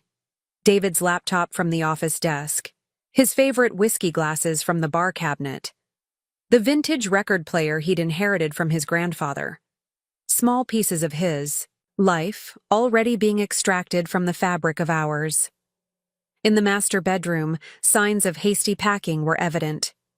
Drawers left partially open, empty hangers in the closet where his best suits had hung. Megan's belongings were gone entirely, as if she'd never been there at all. I sat on the edge of the bed, our bed, now my bed, and finally allowed myself to cry. Not for the loss of David, who had revealed himself to be someone I never truly knew, but for the death of the future I had believed in. The children we'd talked about having. The retirement we'd planned together. The lifetime of shared moments that would never come to pass. The tears were cleansing, washing away the last of my hesitation and doubt. By the time Jessica arrived, I had composed myself and was making a list of immediate changes I wanted to make to the house. New paint in the bedroom, different furniture arrangement in the living room, perhaps a complete renovation of the kitchen, which had always been too dark for my taste. You look better, Jessica observed as I let her in. More like yourself. I feel better, I admitted. Lighter. Like I've set down something heavy I've been carrying. We did a walkthrough of the house together, making sure all windows and doors were secure, checking that nothing of value had been taken beyond David's personal belongings. Everything seemed in order. He's really gone, Jessica said, a note of wonder in her voice. Just like that. Just like that, I echoed. It's strange, isn't it? How something that took 8 years to build can fall apart in days. Are you having regrets? I considered the question carefully. No, I'm sad for what I've lost, but I don't regret standing up for myself. David made his choices. I made mine. And in the end, I think I made the better ones. Jessica hugged me tightly. You absolutely did. And you're going to be just fine, Rachel Wilson. Better than fine. After she left, promising to check in first thing tomorrow, I poured myself a glass of wine and settled on the back patio. The sun was setting, casting long shadows across the yard David and I had landscaped together 3 summers ago. I had always loved this time of day, when the world softened and slowed, making space for reflection. Tomorrow would bring new challenges, changing. The Locks beginning the formal divorce process, figuring out how to live alone after 8 years of partnership. But tonight, in this moment of quiet triumph, I allowed myself to simply be still, to acknowledge how far I'd come in just a few days. I had walked into my home to find my husband and his girlfriend had taken over, believing I would meekly surrender everything I'd worked for. Instead, I had found a strength I didn't know I possessed, allies I hadn't realized I had, and a future that, while different from what I'd planned, held promise and possibility. The house was quiet around me, no longer hostile territory but a sanctuary, a place that was truly mine. And for the first time since this nightmare began, I felt not just resigned or determined, but genuinely hopeful about what came next. 6 weeks had passed since the day I won back my house. The morning after our decisive meeting, a locksmith had arrived promptly at 9 to change every lock, security code, and garage door opener. I had watched with quiet satisfaction as the last physical traces of David's access to my home were systematically removed. The locksmith, a burly man with kind eyes, had handed me the new keys with a wink and said, "Fresh start, ma'am." He had no idea how right he was. David had kept his word, retrieving the last of his belongings while I was out having lunch with Jessica. When I returned, the house felt different, lighter somehow, despite the empty spaces where his things had been. His golf clubs no longer cluttered the garage corner. His collection of architectural magazines was gone from the built-in shelves. The leather recliner he'd insisted on buying despite my objections had vanished from the living room, leaving a conspicuous void that felt more like an opportunity than a loss. That evening, Mrs. Johnson had come over with homemade lasagna and a bottle of good red wine. "For your first official night of freedom," she had said, her eyes twinkling behind rimless glasses. We had sat on the patio, watching the sunset paint the sky in shades of amber and rose, talking about everything and nothing. When she left, she had hugged me tightly and whispered, "He never deserved you, dear. Remember that." Now, 6 weeks. Later, the initial shock had faded, replaced by a steady determination to rebuild. The formal divorce proceedings were underway, handled efficiently by Mark Thompson. David had remained surprisingly cooperative, perhaps realizing that further resistance would only worsen his position. The forensic accountant had traced most of the diverted funds, which were gradually being restored to accounts in my name. I stood in the center of what had once been our bedroom, surveying the transformation. The walls, formerly a muted beige, that David had chosen, now glowed a soft sage green. The heavy wooden furniture had been replaced with lighter pieces in pale oak. New bedding, new curtains, new artwork, all reflecting my tastes, not compromises reached after lengthy negotiations with a partner. My phone chimed with a text from Olivia. "Video call in 10? Want to see the bedroom makeover?" I smiled, typing back a quick confirmation. My sister had been my rock throughout this process, offering unwavering support despite the geographical distance between us. Every major decision, every small victory, had been shared with her. While waiting for her call, I wandered through the house, still marveling at how different it felt now that it was truly mine. The dining room had been converted into a home office, with a sleek desk positioned to capture the morning light. The spare bedroom that had once housed David's exercise equipment was now a cozy reading nook, walls lined with bookshelves, a plush armchair nestled in the corner. These changes weren't just cosmetic. They were declarations of independence, physical manifestations of my reclaimed agency. Each decision made solely on my preferences, each room reshaped to serve my needs and desires, was an act of self-reclamation. My phone rang, Olivia's smiling face appearing on the screen.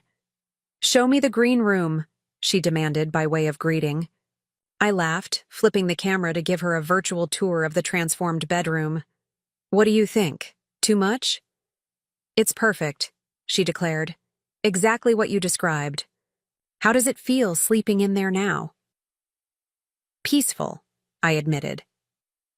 I thought it would be harder, that I'd still feel his presence somehow. But it's like the house has exhaled all the tension and negativity. It feels completely different. "That's because you're completely different," Olivia said wisely. "The Rachel from 2 months ago wouldn't have recognized the woman you are now." Her observation gave me pause. Was that true? Had I changed so fundamentally in such a short time?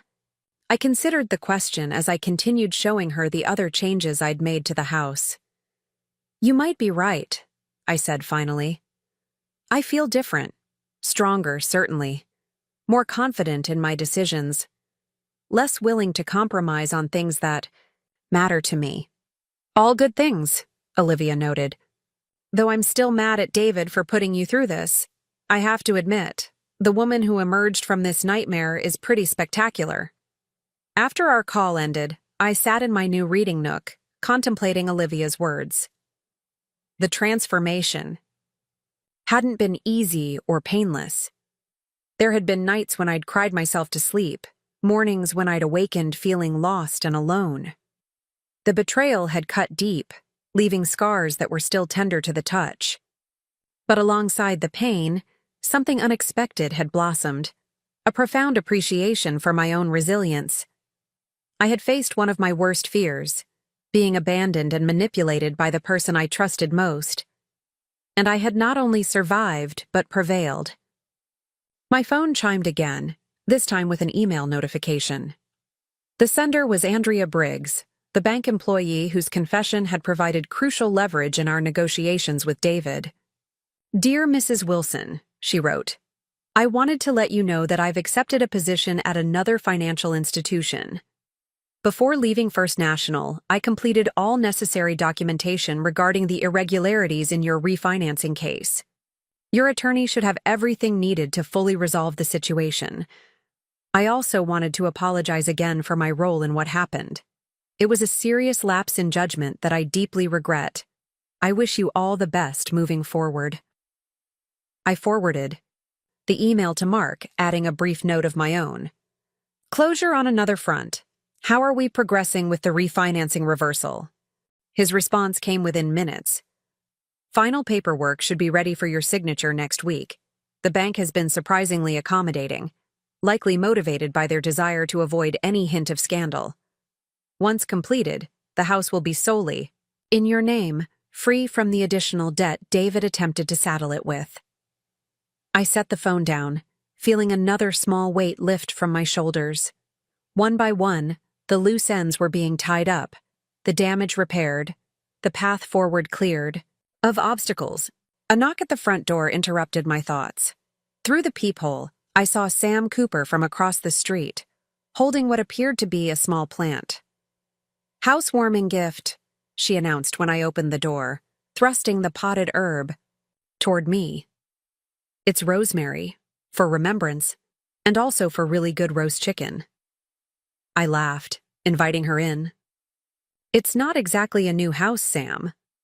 No, but it's a new beginning, she countered, following me to the kitchen. Kate and I have been watching the transformation from afar. New paint, new furniture being delivered. It's like one of those home makeover shows, only with a significantly better backstory. I placed the rosemary on the windowsill, where it would catch the afternoon sun. Speaking of stories, have you heard anything about David and Megan? Sam hesitated, clearly weighing whether to share whatever gossip she'd collected. You sure you want to know? I'm curious, not heartbroken, I assured her. Whatever they're doing, it can't affect me now. She leaned against the counter, arms crossed. Well, according to Mike at the architectural firm, you remember him, came to your Christmas party last year? David and Megan had some kind of massive falling out after your lawyer meeting. Apparently, she blamed him for not covering their tracks better, and he accused her of making the situation worse with the flowers and threatening note. I couldn't help but smile at that, the two conspirators turning on each other when their plan collapsed. And where are they now? David took a position with a firm in Seattle. Bit of a career step down from what I hear. And Megan? Sam's expression turned gleeful. She's dating her divorce attorney's son. Started about 2 weeks after everything. Went down with you and David. The information washed over me without triggering the pain I might have expected even a month ago. David's life, Megan's choices, they were narratives that no longer intersected with mine in any meaningful way. Good for them, I said, meaning it. I hope they find whatever they're looking for. Sam studied me with open admiration. You're handling this with remarkable grace, Rachel. If it had been me, if it had been you, you would have handled it exactly as I did, I countered. You do what you need to do when you're fighting for your life and home. After Sam left, promising to invite me to their next backyard barbecue, I returned to my reading nook with a cup of tea. The afternoon sun slanted through the windows, casting warm patches across the hardwood floors. The house was quiet, not the tense, uncomfortable quiet of those days with David and Megan, but a peaceful silence that felt like a soft blanket wrapped around my shoulders. I picked up the journal I'd started keeping since that fateful day, flipping through entries that chronicled my journey from shocked victim to determined advocate to peaceful victor. The early pages were filled with raw anger and pain, sentences, punctuated with questions I thought might never be answered. Why would he do this? How could I not have seen it coming? What's wrong with me that he would choose her? As the weeks progressed, the tone shifted. Plans replaced recriminations. Decisions superseded doubts. The questions changed from why to how to restructure my finances, how to redesign the living room, how to build a life that was wholly mine. I turned to a fresh page and wrote the date at the top. Today marked exactly 2 months since I had returned from Olivia's to find strangers in my kitchen. 2 months that had felt like both an eternity and an eye blink. I went to Hillside Coffee today, I wrote, and told Nancy I'm ready to return to work next week. She offered me a promotion, assistant manager to full manager, with a significant pay increase. Said she'd been planning to approach me about it before everything happened, but decided to wait until I was ready. I start Monday. The house renovations are nearly complete, just the backyard left to tackle, but that feels like a project for spring rather than something to rush through now. The garden beds David never had time to help me build will be my first priority when the weather warms. I'm thinking vegetables and cutting flowers, practical and beautiful, the combination I always wanted. Mark called this morning with news about the divorce proceedings. David has agreed to all terms without further negotiation. The financial restoration is nearly complete. In exchange for not pursuing criminal charges related to the forgery, he's conceded everything else: retirement accounts, investments, even his portion of our tax refund from last year. Mark says, the paperwork should be finalized within 2 months. By Christmas, I'll legally be Rachel Wilson, single woman and sole owner of this house. The strangest part in all of this is how rarely I think about David now. He occupied so much space in my life for 8 years, and now he's just gone. Not physically, his clothes, his possessions, his presence, but emotionally. The anger has faded. The hurt has dulled. What remains is a calm certainty that whatever comes next will be better because it will be authentic, chosen by me alone. Olivia says I'm different now, stronger, more decisive, less willing to compromise on things that matter. She's right. Of course. The woman who walked into this house 2 months ago and found strangers in her kitchen no longer exists. In her place stands someone who knows her own worth, who trusts her own judgment, who refuses to be diminished or displaced. I lost a husband, but I found myself. And in the final accounting, that makes me the winner in ways David and Megan could never understand. I closed the journal, setting it aside as the evening shadows lengthened across the room. Tomorrow would bring new challenges, new decisions, new opportunities to exercise my reclaimed agency. But tonight, in this peaceful house that was finally truly mine, I allowed myself to simply be present in the moment of completion. The phone rang, interrupting my reverie. The caller ID showed a local number I didn't recognize. Hello? Rachel? It's Chris Parker, David's friend. I tensed slightly, wondering why he would be calling after all this time. Hello, Chris? I hope I'm not bothering you, he said, sounding uncertain. I wanted to check how you're doing, and to apologize again for not warning you sooner about what David was planning. I'm doing well, I said, surprising myself with how genuinely I meant it. And you have nothing to apologize for. You did warn me, when it counted. There was a pause then, I'm glad. David told everyone you went crazy, that you threatened him and Megan, that your lawyer manufactured evidence. But I didn't believe it. It didn't sound like you. A small, humorless laugh escaped me. That certainly sounds like David. Always. The victim, never the villain. He moved to Seattle, Chris offered. Got a job with a smaller firm there. Megan didn't go with him. So I heard. Another pause, longer this time. I'm still in Ashwood. Started my own consulting business last month. Actually, that's partly why I'm calling. I remember you mentioned you were working at that coffee shop on Pine Street. I was wondering if I could take you to lunch sometime. Not as a date, he added hastily. Just as friends, to catch up. The invitation caught me off guard. Chris had always been David's friend, part of a social circle I'd assumed would evaporate along with my marriage. That he would reach out independently, offering friendship without David as the connecting thread, was unexpected. I'd like that, I said, surprising myself again. I'm starting back at Hillside next week, as the new manager actually, but I could do lunch on Wednesday.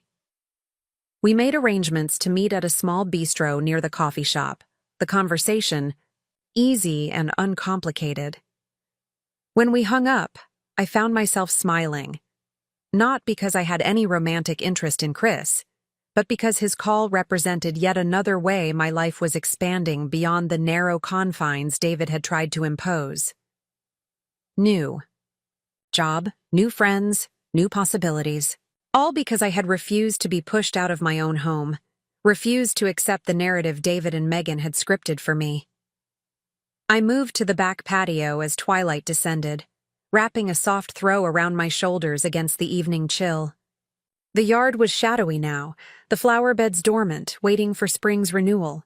I could already envision how it would look in 6 months, vibrant with color, abundant with life, transformed by my own hands into a sanctuary that reflected my tastes and priorities.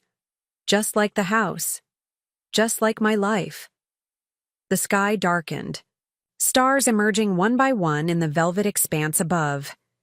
I remained on the patio, content in the solitude, anchored in the present moment while looking forward to the future with a quiet, steady confidence. 2 months ago, I had stood on this same patio, devastated by betrayal, uncertain of my next steps, afraid of what the future might hold. Tonight, I sat here transformed, not by magic or miracle, but by my own courage, determination, and resilience. David had moved his new girlfriend into our home, declaring, "We're taking over now," with arrogant certainty that I would surrender without a fight. Instead, I had made one call that set in motion a series of events he never anticipated, revealing a strength within myself I hadn't known existed.